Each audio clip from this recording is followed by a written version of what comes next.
presentation will be about how to hold productive meetings. The purpose of this presentation is to give people the tools to be able to conduct a meaningful, productive meeting. The intended audience is anyone responsible for holding meetings. My name is Nancy Warnell, and this is a presentation for LTEC 4510.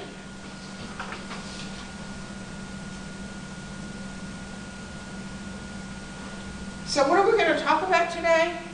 We will discuss the different types of meetings that are held and the difference of those meetings. We will have a communication overview, how people receive and perceive communication, and how communication is given. We will discuss the challenges that may occur in a meeting, and such as team environment, diversity, communication styles, etc. And finally, I will give you suggestions for effective meetings.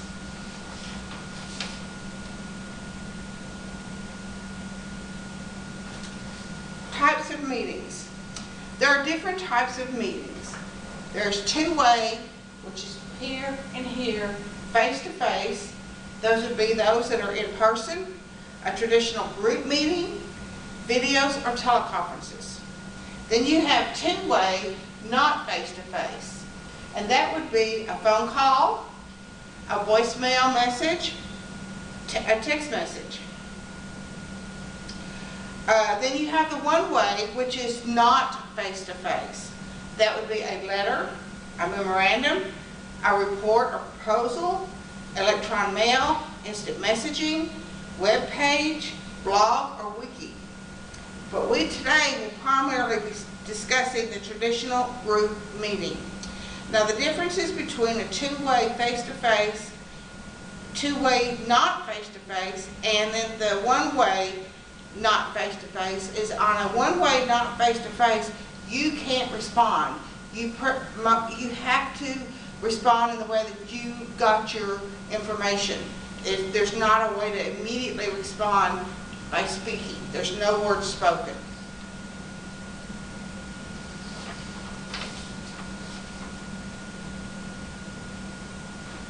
So we're going to talk about traditional group meetings.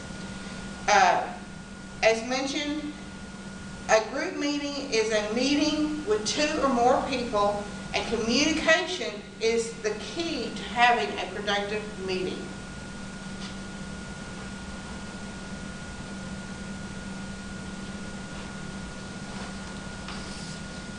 So, communication.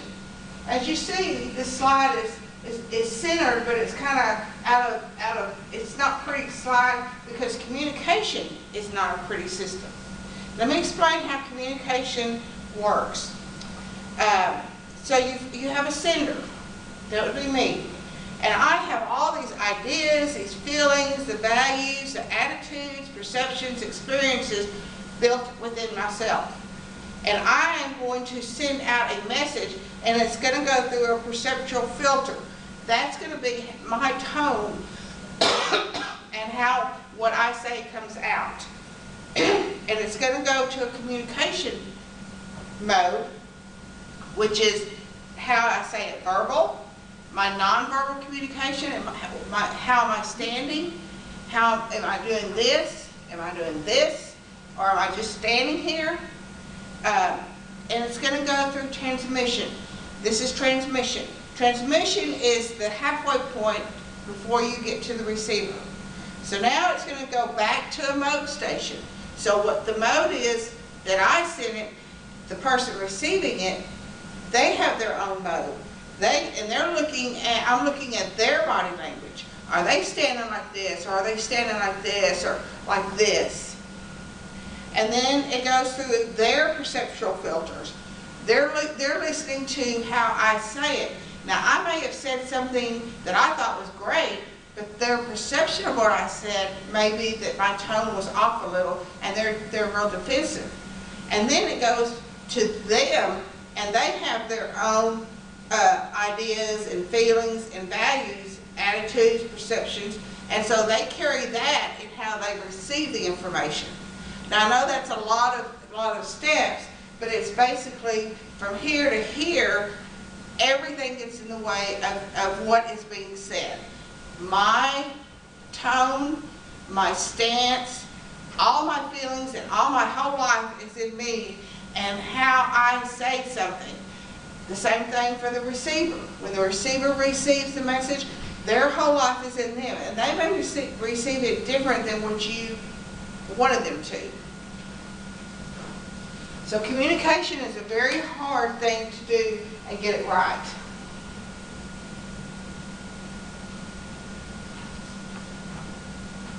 So, consider the desired outcome. When you are having a meeting, what responses are you trying to get? How will you know when you have it? Consider timing. Now, let's just take a very simple situation. You have a child and you want that child to clean up their room. Okay, so the responses you're trying to get are that the child will clean up the room. Collect your thoughts. What can you say and do to increase the probability of obtaining the desired outcome? Cleaning the room. Okay, connect with the listener. Get their attention. Develop a rapport. Briefly indicate what you plan to say. You may say, hey Johnny, come here. I was noticing when I looked in your room, it was awful mess. That kind of keys him into what you're going to say. Concentrate your attention. When they speak, listen. Johnny may say, but Mom, I really haven't had time this week to clean my room. Okay? Well, listen to them and try to understand the other person's perspective rather than evaluating responses in terms of what they mean to you. Now, you really want the room cleaned up, but little Johnny says, but Mom, I haven't had time to do it. So now you need to reevaluate how you're going to come back to it. So you're going to convey the message a listener can understand. So now you're going to talk back to it. You're going to adapt the style, pace, and language to the listener. Speak clearly and distinctly. Use short, concise, active words. Avoid long sentences and avoid redundancy. Use a respectful tone. Use I messages, especially when stating opinions. I think your room is a mess, and I think you've had plenty of time this week to clean up your room. So check the listener's response. Are they sitting there like this? So that means they're probably really not listening to you. What did the listener understand you to say? Note verbal and nonverbal signs of agreement and disagreement. Did he go, yeah, probably? Or did he just like this? So create options. Be flexible and vary words and behavior until you achieve the desired results. Okay, Johnny, let's do this. Tonight, you have time. I want you to go in there and at least pick up all your clothes off the floor. Fold them, put them in the drawer, hang them up, or put them in the dirty clothes wherever they belong. And get that much done tonight, and then tomorrow night, you can pick up all your toys. Now, he will come closer to doing that way than doing everything in one night.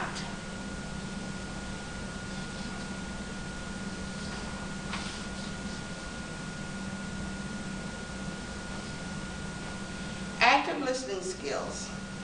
When you are listening to somebody else talking, you need to remain neutral. Don't get in a hurry to respond to them.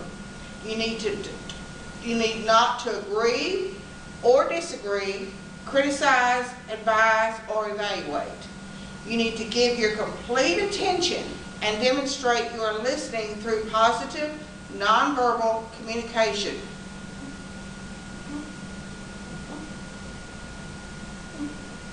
That's nonverbal communication.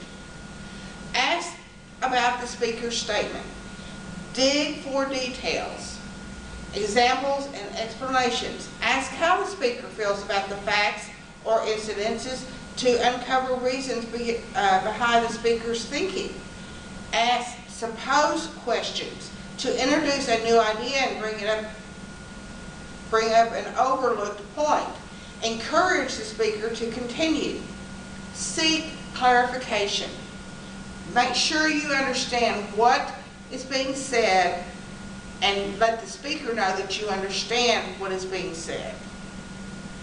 Restate the speaker's main points and put his or her feelings into the words.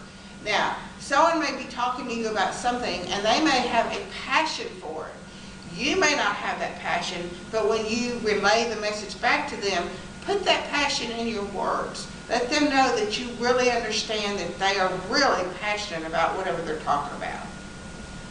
And then finally, find areas of agreement and or encourage the speaker to suggest the next step of course of action. And there are 3 listening zones. The first one is an emotional zone. That is where whatever is being said makes you feel really, really emotional. The second one is physical. Physical zone is where you really want to beat somebody up because of what they said. And you may even fly across the table, or you may throw something. It's anything physical. And the third one is a factual zone. That is where all you're doing is learning the facts. Listen for facts. That's where you need to be. You don't need to be emotional and you don't need to be physical. Just listen for the facts and leave it at that.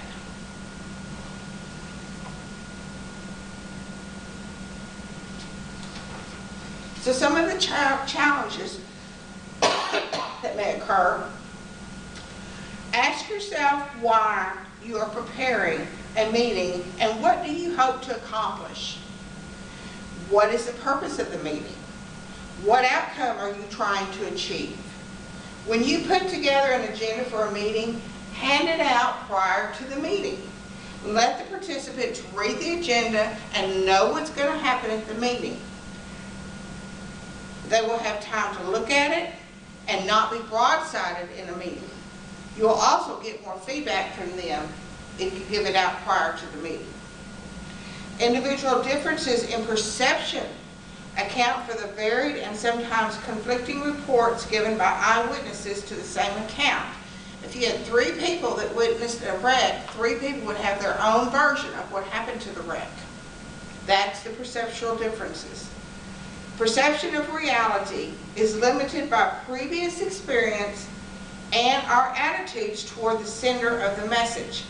If you do not like the person that's sending you the message, you're probably not going to like the message. If you adore the person sending the message, you're probably going to be fine with what they're saying. So remember that. We filter messages through our own frames of references and tend to see only the things that we want to see. We support ideas that are in line with our own and decide whether we want to focus on the positive or the negative of a situation. We may simply refuse to hear the messages that don't fit into our view of the world. To help you envision the audience, first focus on relevant information you know about the receiver. The more familiar you are with the receiver, the easier this task will be. Much of the confusion in communication is caused by differences in the sender's and receiver's perception. Perception differences can be caused by many diversities. The age of the senders or receiver, the economical level of the two may not match, the education and occupational backgrounds may be different, the needs and concerns of the receiver may not be known, cultural differences such as language, expressions, customs, values, religions may interfere with communication. Also, a rapport between the sender and the receiver may be different than with the sender and receiver and another receiver, so each will have taken the message differently. The expectations of the receiver may not be the same as that of the sender.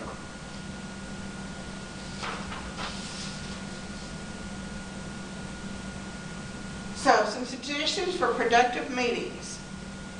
Meetings should only be held an hour and no more than once a month. Well, currently I am in a meeting group and we meet twice a month for an hour and a half. So they're really stretching how productive we're going to be. Select a date and time convenient for the majority of expected participants. Now, if you have staff that get off at 4 o'clock or 5 o'clock, don't have a meeting at 4 o'clock. It's too late in the day. People cannot stay over for meetings because they have child to pick up at daycare or they have other things to do after work. And usually it's better to have a meeting in the morning when people are not so tired. In the afternoons, people are dragging, especially from 3 o'clock on. They have their brain cells are starting to die out. It's not good to have a meeting at that time. Have it early in the morning when people are fresh. The agenda is a meeting outline that includes important information such as the date, the beginning and ending time of the meeting, the place and topics to be discussed, and responsibilities of those involved. Having the agenda prior to the meeting allows participants to know what is expected of them. When in the meeting, stick to the agenda and do not drift from it. If something comes up, table it for the next meeting. Start on time, end on time. While it is certainly easier for one person to make a decision, the quality of the decision making is often improved by involving a team. Rational decision making may begin with brainstorming, the generation of many ideas from among team members. Brainstormed ideas can be discussed and ranked, followed by some form of voting. An organized democratic process ensures that the will of the majority prevails, the minority is heard, and group goals are achieved as expeditiously as possible. Proper parliamentary procedures may be followed in formal meetings, but for less formal meetings, a more relaxed approach may be taken to ensure that everyone has the opportunity to share in the decision making. In an autocratic organization, conflict may be avoided because employees are conditioned to be submissive. The boss is the boss and you do what the boss says.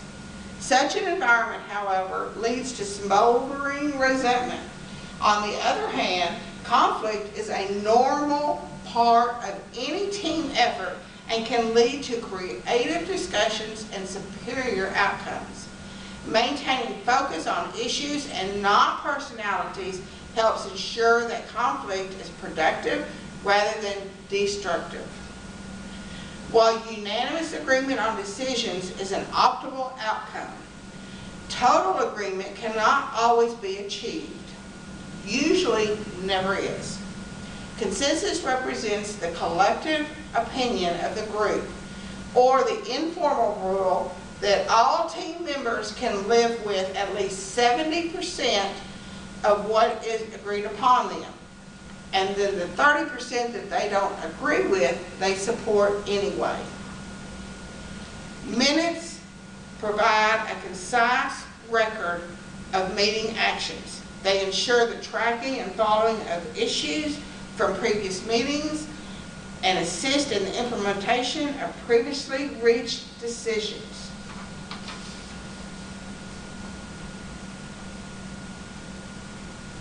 Final thoughts. Meetings are an important management tool and are useful for idea exchange. They also provide opportunities for you as a meeting participant to communicate impressions of power and status. Knowing how to present yourself and your ideas and exhibiting knowledge about correct meeting management will assist you in your career advancement. I have a handout for you, and it's entitled, Is Anyone Listening? This paper is about active listening and how to accomplish it. I feel that to have a productive meeting, you must have good communication with team members, and that communication starts with listening.